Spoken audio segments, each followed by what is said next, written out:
Vasco Alexandre is a Copenhagen-based filmmaker with a broad range of set experience from different countries who aspires to become a director. Born in 1993 in Lisbon, he worked as a freelance photographer in Portugal, directing branding content, mini documentaries, and music videos until 2016.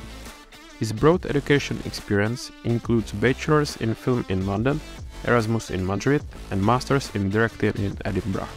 While studying for his bachelor's in London, he wrote and directed a short film Yard Kings, which was screened at many international festivals and picked various prizes, including 2 Royal Television Society Awards.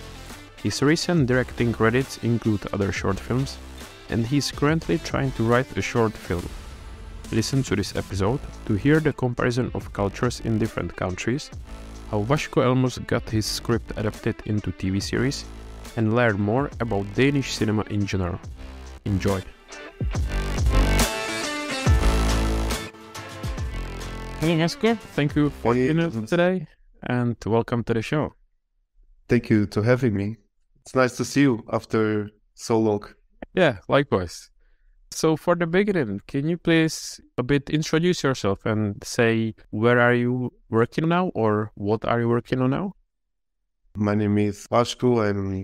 I'm originally from Portugal. I did my education in different countries, so Spain, England, Scotland.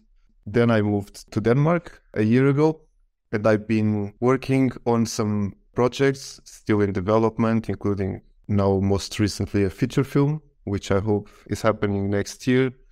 And I've been working in creating my own production company with a few people here, which we can talk a little bit more in detail further, and commercials and other things. And I have also some freelance commercial work going on, which is essential to in the beginning of our career as a filmmaker, because to pay our bills, right? Which we can also talk in a bit.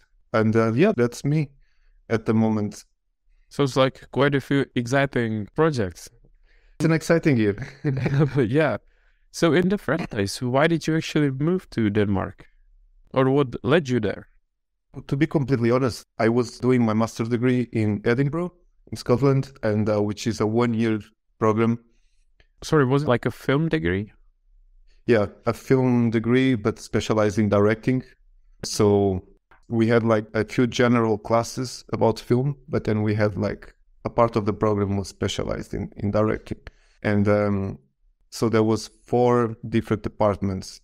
There was producing, there was editing, directing, and cinematography. And I met my girlfriend there in that course. She's a producer and she was studying in the same year as me. And she ended up producing one of my films. We co-written together that film, Gummy Bear, a short film that we did as part of the program. And in the end of the course, I didn't really know where to go. And she has been living in Denmark for 7 years, and she advised me to come to Denmark, that it was a good place to start my career. And I decided to jump on, and here I am. Yeah. So just coming back to your short film, Gummy Bear, how was it in that? Did you go to festivals with it? No, not yet. This year, I'm applying to festivals this year with that film. Hopefully we will, still don't know. That year I did 3 short films as part of the program. So there was a shorter one that was just 7 minutes. I have more hopes on the final film, on the graduation film. That one I'm investing a bit more energy into distributing it, which is called 10 with a Flag, and which is also going to go to festivals this year. So it's quite exciting. A lot of things are coming. Big ambitions. Yeah. So I wonder, because I know you studied film before in London, bachelors. Why did you? With you? Yeah, we did. I mean, together. But why did you decide to continue studying film? Well, I think mostly for me as a director, it was very important to keep making short films. It doesn't matter how I would do them, but I had to do more short films. I couldn't stop. And continuing my education in film would allow me to have the tools to do it. I had basically 2 roads, right? I could try to get a job probably as a runner or, go up the ladder in the classical way, or I could try to keep making short films and go through maybe the festival route, or start growing my name as a director, which is what I want to do, even though it sounds like a dream, right? To be recognized with a short film in a festival and somebody invites you to finance your next project, but it's always a possibility. And I wanted to take that risk, and I think it was worth it. Now that I look back, I don't regret. I would do exactly the same. Yeah. And why did you decide for university in Edinburgh in particular? Well, that was one of my last options, actually. My first option was the NFTS, and it was, way too difficult to get in and too expensive. And it was 2 years, and I thought, oh, this course was way cheaper, easier to get in, 1-year course, and different city also. I wanted to try a different city, to live in a different city. So the program was nice because I could do, 3 short films. So I thought it could be a good option. Also, FAMU was one of my first choices. It's also hard to get there, I guess. Yeah. But actually, I visited Edinburgh, and I think the city itself is beautiful. How did you find it? It's a beautiful city. It's plenty of historical places, sites. Yeah, it's so funny because like the city is perfect to do a historical drama or something like that. And we ended up doing a futuristic dystopian short film. So location scouting in Edinburgh for a sci-fi kind of thing is not the best. But yeah, it's a beautiful city. Again, definitely as a student, you have a good time. But I don't know if I would live there, Yeah, that's probably different as a tourist and as someone who's living there. Yeah. You also mentioned that you studied in Spain before. Yeah, there was an Erasmus that I did on my second year of my bachelor. I did 1 year in Madrid, and actually not so related to film. I did a short film there though, but it was more focused in marketing. Actually, it was really helpful because I learned a lot about not like the classic marketing that I don't know anything about that, but like how to sort of apply. Exactly. Yeah. Oh wow, yeah, sounds good. Like marketing applied to the communication industry, basically.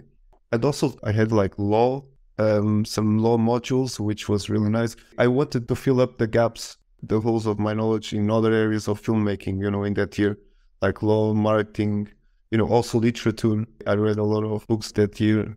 So that was a cool year. So then I went back to Middlesex in my third year, and I had like a different perspective of the industry, It was helpful. Yeah, it sounds great having experience like this from different cities and working with people from different cultures, different places. Yeah. In the end of the day, so in filmmaking, I worked in other things other than filmmaking, right? Like I worked in bars, companies, a lot of different places. And I worked in different countries. While I was a student, I had to work in clubs and bars and things like that. And in different countries, the working culture in hospitality sector is different. But in filmmaking, I noticed that it's always the same. It's like going to, it's like... How would you describe it then? Those similar traits of film work culture? The hierarchy, the structure of the team, the communication in the team, the feeling of, being part of the team and going to war together. Those are common traits, universal traits in filmmaking. But it was nice to know the culture, the cinematic culture of, for example, Spain, what kind of movies they watch and what kind of directors are on top and what's the trends. That was helpful.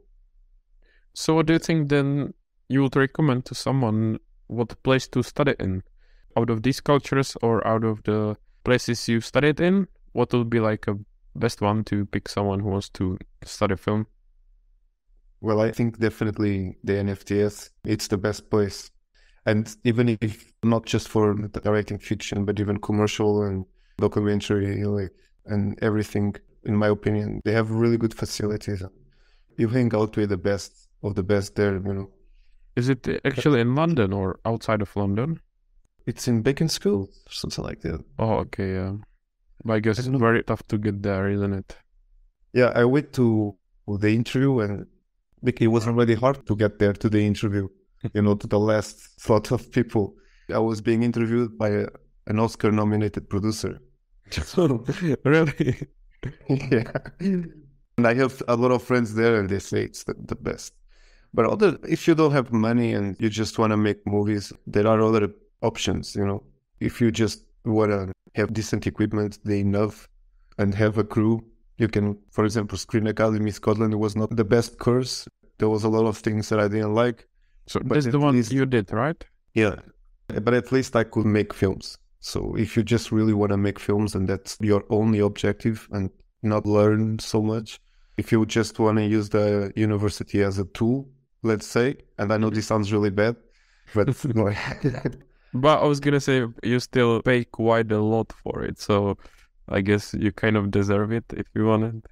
True. You know, because of the loan and stuff. Yeah, paying that until dying. Yeah, exactly. I mean, if you even pay that off before you die. Moving forward to the Copenhagen, how did you start there? I mean, you moved there, so what did you do when you moved there to the completely new place? It was not easy. I was lucky because my girlfriend guided me through the process. You know, she's been here for so long, so she was like a very important support. Support in that sense, introducing me to people and to the culture and so on. And she's been working a lot in filmmaking, so it was easy to meet people. But as soon as I got here, of course, I was jobless. So I started applying to a lot of production companies and getting a lot of rejections because, of course, as a graduate, and I just had 4 short films and I didn't even know what to apply for. Should I apply to be a runner, but I don't have runner experience? Should I apply to be a director, but I'm not a good enough director yet? So like, tricky situation. Yeah, what should I do? I was lucky because I could find a job in one of the biggest companies in Denmark called Pandora. It was the best thing that happened that year because I didn't really know what to do. And I also, I couldn't find jobs as a corporate videographer or anything because I didn't have a portfolio on that. So when I got this job as a video director for them, it was mostly a corporate job. So directing corporate stuff but really big corporate stuff. Would it be like commercials? Yeah, I didn't do commercials, but I did talk shows. I did campaign videos, you know, like they are launching a new campaign and they want to promote the new stores and things like that. So, and also like training videos and a lot of things like that. But that was good because it kept me busy and I could bring my crew. So I was not alone. I could bring my crew and my DP and we could work together and I could have a lot of time in between projects to work on my own projects because I was shooting 1 week and then I was editing at home and I was getting money enough to pay my bills, you know, from those little jobs. So that was actually the perfect situation for me that year because I was working a week, shooting for a week and then editing. And then in 1 month or 2 months, I was going to do the next video. And my salary was enough to cover for that. So I could stay at home and work in my projects, you know. Yeah, that sounds good. I had a look. I didn't know that Pandora is actually a Danish company. Yeah. I thought it's there was just headquarters or something, or just one of the branches. It sounds great. Yeah, they are huge. They're a huge company. It was not the best creative experience as you can imagine.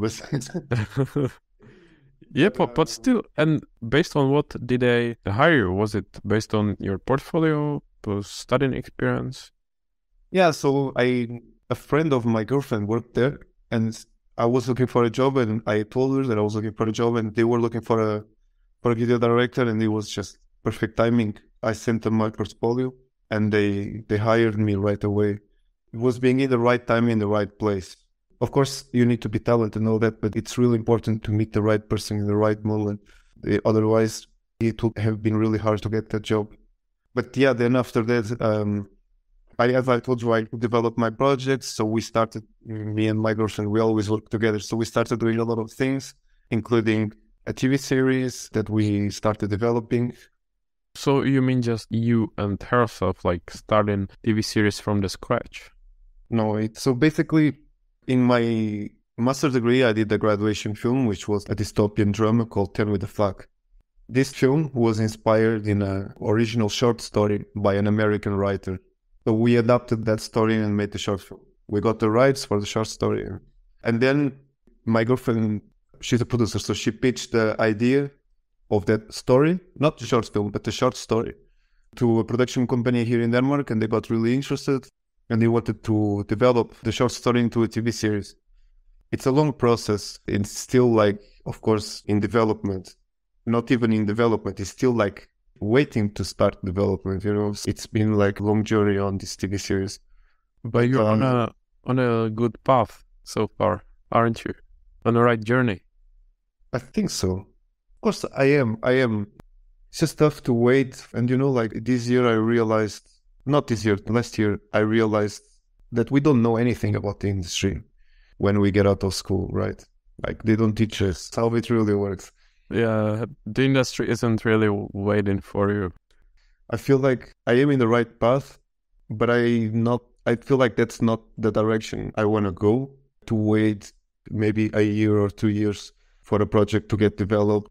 Initially, I was supposed to do one thing in the project and then another thing and then another thing. And there are a lot of interests all the time in these projects of this dimension. So what I really want, and I think it's the best direction for me, is to do my project the more independently way possible, and have full control of them, as much control as possible, and build my name with those projects, and not being dependent on, production company that is pitching the idea to Netflix or to Amazon, then like maybe they tell me, okay, this guy doesn't have experience enough to direct, or maybe you do have that experience, but then something gets on the way and they want to change the whole story because there is not like love enough, or there is not, Mm-hmm. and you end up just basically selling your project. You don't even have control anymore. So I feel like now in the beginning of my career, what I should focus more is, of course, if it happens that I have a project made by a streamer like Netflix or whatever, that's going to be the happiest day of my life until now, of course. But I shouldn't stop working on my other projects, that I can express myself. Mm-hmm. Yeah. That's what I mean. So is it basically now you are waiting for them to do that, or are they like waiting for you and your girlfriend to develop it more? A long story. So basically, or you can just say it briefly, just kind of to know. I would love to tell you the whole story, but it's a lot of it I cannot talk about. But basically, we are waiting now for the first finance package to start development, So now we are in a moment that we are gathering talent. So we already have a few letters of intent from a few like A-level cast. And we are like now attaching in this precise moment a screenwriter. We already had 2 screenwriters. They dropped out because they had a Netflix project. So we had to start from the scratch looking for another screenwriter. Now we got a new lead. We are like advancing on that. And then when you have the whole package together and the new pitch Bible and so on, with the writer's take, then you can pitch to the streamer. Because we already had a few, it's like this process, we were here, then we went here, then we went here without nothing. And then you go to the top, and then you suddenly from one day to another, you have nothing, and then you have everything. And it's like a roller coaster of emotions. Up and down, yeah. Yeah, there was a moment that it seemed like we were going to make it. And next day, our 2 screenwriters, they had the Netflix project happening. They dropped out. The streamer that was financing the development process dropped out because they dropped out, and suddenly we had nothing. It's like a chain reaction in the end. Yeah. So does that mean that your project could eventually be adapted by Netflix as well, or some other streaming company? We pitched to them. I went to the meeting with my girlfriend and the production company to pitch to them, to the Netflix of the Nordics, and it didn't happen. It was not the right project for them in that precise time. They had another strategy. And then we pitched to Seymour Entertainment, which is like a Swedish streamer. And we got a lead with that. And then in the meantime, we lost them. It's like Netflix was the first one that we got a meeting with. Yeah, but it still sounds impressive. Who can say that they were pitching project to Netflix? It sounds already really good. Yeah, it's amazing. But as I say, like, it is amazing when you hear it, when you are there and you didn't talk to me for so long and you hear that and you are like, oh, that's amazing. That is such a lucky guy. And it's true. I'm very lucky that this happened. I'm grateful. I'm very grateful that this happened. But the truth is that I was way happier when I could just make films And it's been a year or almost 2 years that I don't actually make films, you know? Yeah. So like, I'm just wondering, like, I know this is really cool. I'm going to have the opportunity to be part of this amazing team and work for a streamer and all that, but I'm not feeling happy at the moment, you know? It's a tricky one. That's why, like, me and my girlfriend, in the meantime, we started developing a feature film a few months ago. And we attached two screenwriters to the project, and we are now, you know, working on a draft. And we can make this film for like little money, like almost anything. We are really like thinking about just financing the film ourselves if necessary, you know, like just getting some help from here and there, but not wait for any streamer to pick it up. We just want to make it ourselves and have fun, like our mentality at the moment. And do you want to say just shortly what the previous one is about? The one that you were about to adapt into TV series, just about the plot? So yeah, it's the short story and the short film, which are pretty similar. I didn't change much from the original story. It's a dystopian society, can be futuristic, or it's just a different reality in which the government can predict the genetic capability, the genetic potential of your baby before your baby is born. So basically, if you and your girlfriend, she's pregnant and she needs to go to do a government test to know from 0 to 10 what's the scale of your baby according to his genes. And now imagine that you do that test and your baby is a 10. So that means that your baby is perfect. It's going to be a genius, you know? And 10s don't happen so often. There is no 10s. The last 10 was like 40 years ago. 10s are like Einsteins. So you know that your baby is a 10, and because you're going to have a 10, your lifestyle is going to improve a lot. They're going to give you like the best conditions to raise the baby. They're going to give you a good house, good car. You're not going to work anymore and so on, because you're going to have like a prodigy for society, right? Yeah, like your baby can cure cancer and things like that. So this is perfect, right?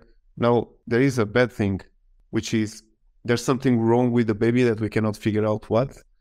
Like the baby has a red flag on it. There's something wrong, but we cannot see what. What is it?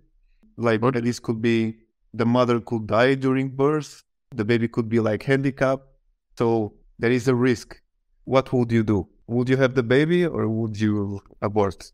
Now remember that you have the pressure of the media to have the baby. You have society pressuring you. You have like, so that's basically the story, the dilemma of the story. Would you have the baby knowing that it's perfect, but you could die during birth or not? And that's basically the story. I just hope that nobody is gonna hear this and go and make a show. Oh, then I should cut it out. No, it's okay. But you said no, it's okay because they have the rights for this. I was gonna ask that. They bought the rights for 2 years. So is it like something famous? Yeah, the story is really famous. The story is like studied in American colleges, you know. There is people like writing essays for this story. Just a quick one. If you enjoy our podcast, please give us a review on your favorite podcast app, subscribe or share it with your friends. For more information, visit the show notes. Thank you, and back to the show.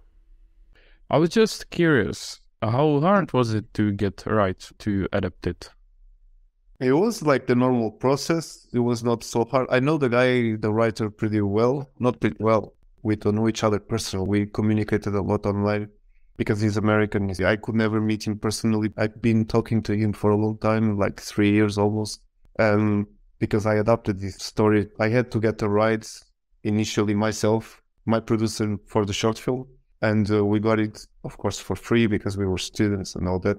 It was just a little short film. So he was happy that, you know, somebody was doing something with his story. And he's a pretty humble guy. And then like the production company just paid for it. They just did a contract with him. I'm not going to give more details, but it was pretty normal, the process. Yep. I cannot really like tell more than this. Yeah, it's understandable. And can people watch it somewhere? Your short film or even other projects that you worked on? This Terror the Flag short film is gonna go to festivals now, so at the moment it's not public. The only film that you can watch really is like Yard Kings, which was my short film from Middlesex. It went to festivals as well, didn't it? Yeah, that film was a good surprise, yeah. We won a lot of stuff. It was good. Like that film, nobody really in the crew expected what happened with that film. How come you weren't so happy with the result? Now, there was a lot of things we were not proud of. That we were really happy with the film in general, but we were not confident that the film was going to compete with, we won a Royal Television Society, 2 Royal Television Society awards. We didn't expect that. It was really, really cool. We won a few things. We won like 13 awards in total. Really? Oh. And do you still send it somewhere, or it was after you filmed it and not anymore? Actually, like I put a lot of effort when I finished that film. We put a lot of effort in distributing it. So like first the festival rounds, we actually invested a lot of money in festivals. So when I said that we won a few awards, it's not because they didn't come from the sky, we put ourselves out there, because sometimes filmmakers, they think that they have a good film and they're just gonna win all the awards. And if you don't actually apply to stuff, yeah, I need to put effort into it. Yeah, we put effort and money on that. So that was actually part of our budget, the festival strategy. So yeah, we went to a lot of festivals. We got a lot of rejections as well. A lot of them, actually, we have more rejections than acceptances, which is perfectly normal. And we were lucky in a few of them, and we won like Best Cinematography in Cafoscari. We won 2 Royal Television Society Awards. We went to Vila do Conde in Portugal, which is an Oscar qualifying festival. We went to Inda Palace in Bulgaria, Oscar qualifying. So across the whole Europe? Yeah. And do you feel like that film and those awards helped you in your career? For example, when it comes to applying for jobs, or even now, like during pitching the projects and stuff? Yeah, I don't think they help applying to jobs. I don't think nobody cares. I think nobody cares if you won awards or not. At least myself, I felt that. In filmmaking, like CV doesn't matter. Like if you study if you have a master's degree in, nobody cares. They just care if you have a driving license and if you can, And how you behave on the set, actually. Exactly. And also like having awards or not awards, who cares? Like, of course it helped. And it also didn't help in pitching our projects now, because I'm not enough experienced as a director. Those awards don't mean anything. I just did 4 short films and that's it. Unless I won Cannes, which I didn't, that would be a different scenario, but I didn't. Unless you win like the best of the best festivals, then the awards count. But if you win like little things, nobody cares. It's just like laurels in your poster. And they are like, okay, this guy won a few festivals, but they don't even see it, I guess. According to my experience, they don't even like notice so much. How many films have you done? Do you have experience in TV series? No? Okay, so. Yeah. Well, still looking back at the time when you were filming and what happened afterwards, just a few days, few months, there was a COVID. You are like really lucky that you managed to film it. Because I remember that we were just about to shoot and COVID came and, We knew COVID was going to come. But how it changed everything and for how long? We were so lucky. It seems like it's been a really lucky journey if you think about it. That film, The Art Kings, happened in that moment. Like 1 week after, we couldn't shoot it, and it would have been cancelled if we would have scheduled for a week after. I think there was 2 or 3 crews that managed to shoot that year.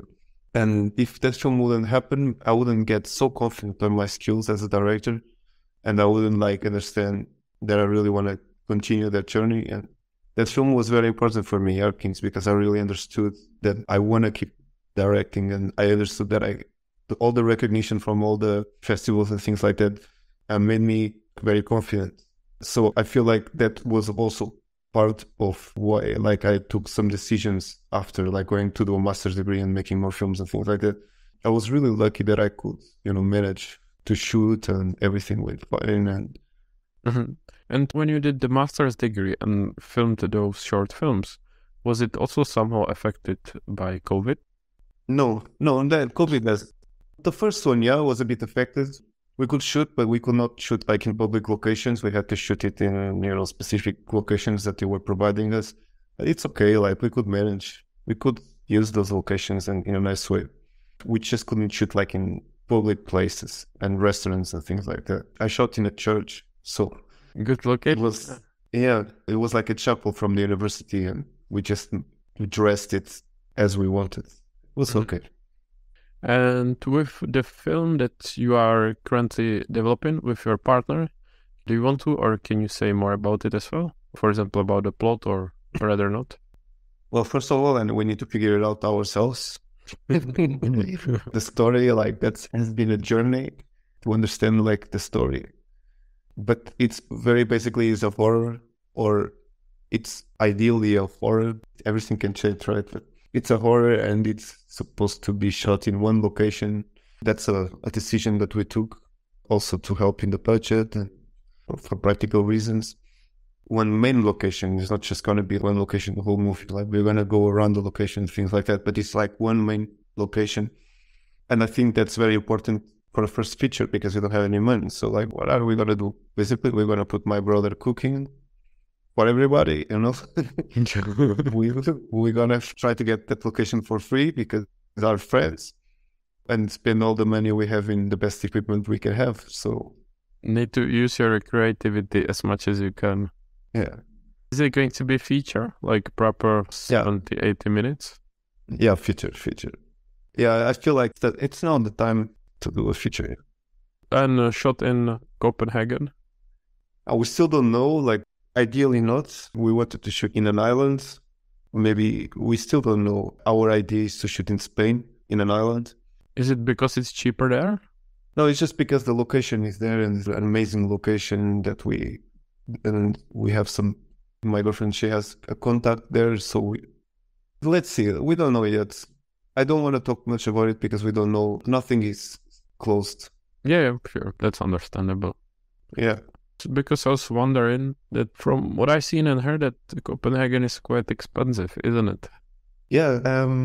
Actually, it depends, you know, like it's expensive. Yeah, of course, it's expensive comparing to Bulgaria. It's expensive. Or to, you know, Lithuania and places like that where everybody goes to shoot. And what if you compare it to London? How is it? Is it even more expensive than London or similar? Oh, it really depends. My DP, he works in London. And we were like checking now for a commercial that we are doing now. We're going to shoot a commercial now in 2 months, in the end of April / beginning of May. We're going to shoot a little commercial for a vodka brand, and we were like checking gear, and we want to rent anamorphic lenses, right? So the anamorphic lenses in London are actually way cheaper than here. But then we want to rent other stuff, and there is more expensive than here. So it's like, it depends. I have like good contact in a rental house, so I can get discounts, so it's cheaper for me. I feel like in London is a bit cheaper, most of the stuff, I would say. I guess capital is the most expensive, isn't it, out of the whole Denmark? Yeah, it's more expensive than other cities. But what I found is that like in London, for example, you want to rent a location and it's really hard to rent it. They're going to ask you a lot of money, or it's impossible to shoot there, or blah, blah, blah, blah. A lot of safety measurements and a lot of, you need to talk with this person, bureaucracies and stuff like that. Here in Denmark, they are a bit more like cowboys, you know, like you can just shoot everywhere.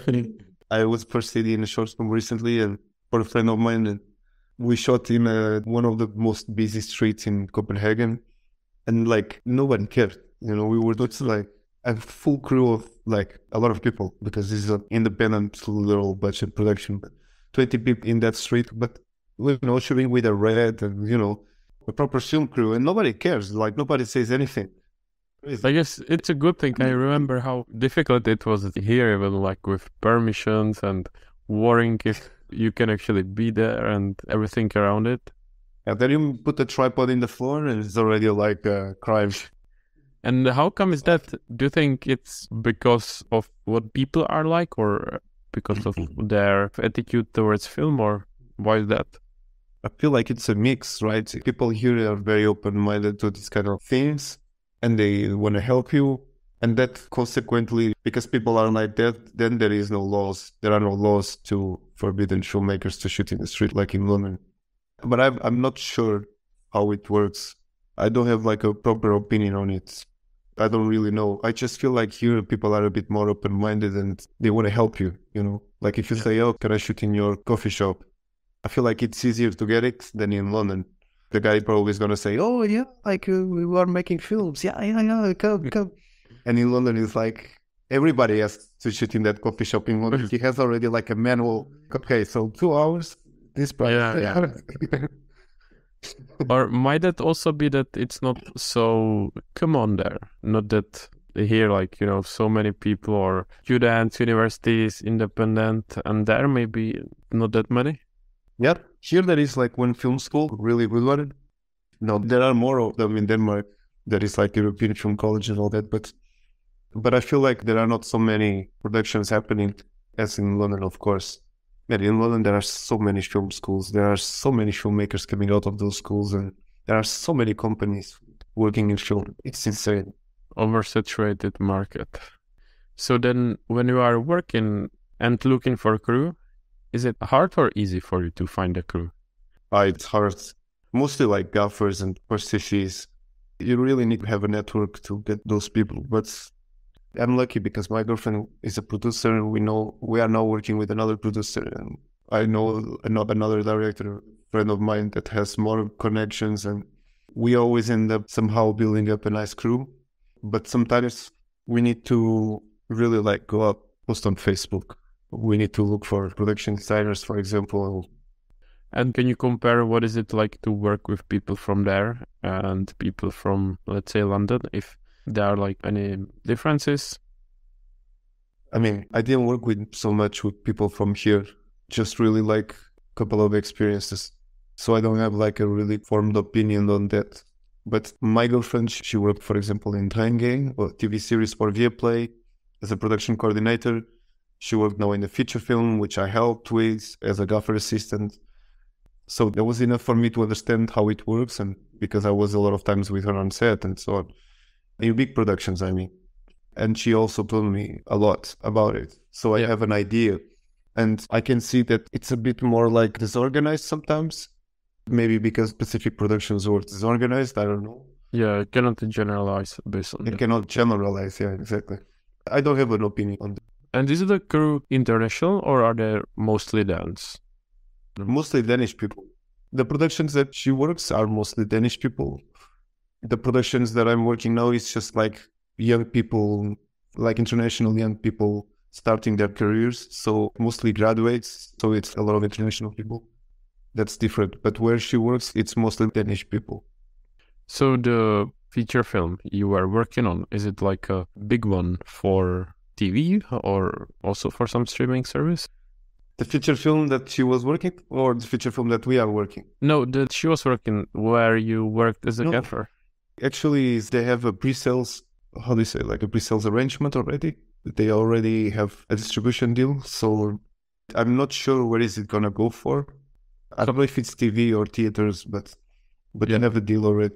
And it's big. It was big. I mean, not as big as, not Hollywood level. No, yeah. Not as big as Nicholas Refn kind of thing, but it's big. It's like medium. It's very independent and first feature actually of the director. So they actually made it happen with no money. Also, they were adapting a novel or something and they made a deal. They gathered a lot of crew and they gathered some money and they could make it. And I think that's amazing, yeah. Is Mads Mikkelsen starring there? No. Must be like quite a star there, or not? Such a big actor, great actor. He's done some amazing films. Very famous. Yeah, one day I would like to meet him. He's very famous here, yeah. The Thomas Vinterberg. Director, right? Yeah, director, yeah. Is one of the biggest directors here, plus, Nicholas Refn. Denmark has really good names. So they have a real strong culture. And I feel like it's really good to learn and to be here to absorb a bit of that culture. Yeah. And one more director, I think Lars von Trier. Yeah, Lars von Trier, yeah. Yeah, what's the opinion about him? He's got quite unusual films, doesn't he? We saw Nymphomaniac recently. Which one is it? Nymphomaniac. Yeah, I think I've seen. By him. I don't remember that well, but I had a period of time when I was watching a bit of Danish cinema as well. I think I watched it. Interesting. Yeah, we saw the director's cut, so that was cool. Yeah, but it's not like cinema for everybody, you know? No, no, no. Yeah, but I said it's like those films were quite successful, weren't they? The Nymphomaniac series, yeah, they were quite successful, yeah. Yeah, these directors, they came from that generation of the Dogma 95, and they Yeah. started like this new philosophy in cinema, right? In which they just wanted to make really like raw movies without sound design, without... They didn't even want to put the director's name in the movie because the movie shouldn't be a product, right? So they wanted to go as simple as possible, no like sophisticated elements like camera movements and things like that. Everything was handheld and very documentary style. So these directors, they got really bumped up in those years in 95. And then that started like the new generation of Danish filmmakers, which is very specific, their style. You don't find it anywhere else in Europe, which I think it's quite interesting. It's interesting as well for me to be here because I can take elements and learn from that, you know. And do they still film this way? No, they don't. Not anymore. Not anymore. You can see that they still follow the same, ideology, but they don't film like that anymore. They actually, it's a bit, I don't know, you might be seen as a bit hypocrite because Lars von Trier made that movie about, what's the name, with William Dafoe, the Antichrist, and then there are so many VFX, so much VFX in that movie. I think I also read somewhere that they've got these rules. I think they cannot use artificial light. Yeah. And of course they were using that somewhere. I'm not saying like in all of those, but one of the films I read about, they broke quite a few rules. So no, they break all of them. Can you share some tips on good Danish films that you like? Yeah, the Nicholas Refn is my favorite. I really like him. It's just that he got old and you know what happened to him. And now he started repeating himself a bit and then maybe going too radical on his style. Oh, but is it Nicholas Winding Refn? Yeah. He did Drive. Yeah, he did Drive, he did Neon Demon, he did Only God Forgives as well. He did now a TV series called Copenhagen Cowboy. Is it for Netflix? Yes, yeah, that one. And I don't know if I've seen it, but he did also Dealer, right? It's kind of classic. I think one of the first films of Mads Mikkelsen. I'm not sure. I don't know, actually.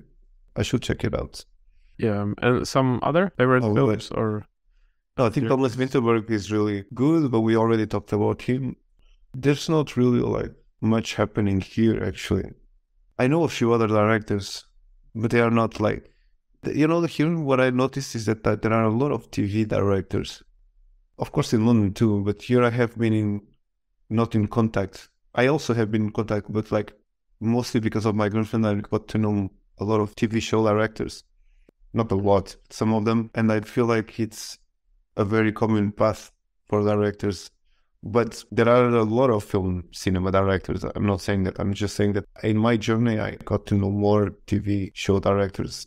Because of the TV show we were developing, so we were like in that world. And I ended up analyzing a lot of TV show directors, getting to know them and so on. Tobias Lindov as well is the writer of Drunk. I think he's really good. He's a good director. You should check him out. Easy way to find him is just write. He's the writer of Drunk. So the Thomas Vinterberg movie Drunk with Mads Mikkelsen is the writer of that movie. And he's a director too, and he's doing a lot of cool stuff. I found one as well. His name is Anders Jensen. Oh, he's the one from Kill Giants, right? Or no?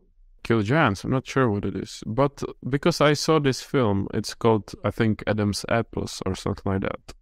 It's like one of the classics as well, or recently. Oh, but he was a screenwriter, not a director. Anders Jensen. Yes, Anders Thomas Jensen. Riders of Justice, yeah. Because it came out a few years ago, and I remember that there was got also quite famous. There was a good one with Mads Mikkelsen. I actually don't know it.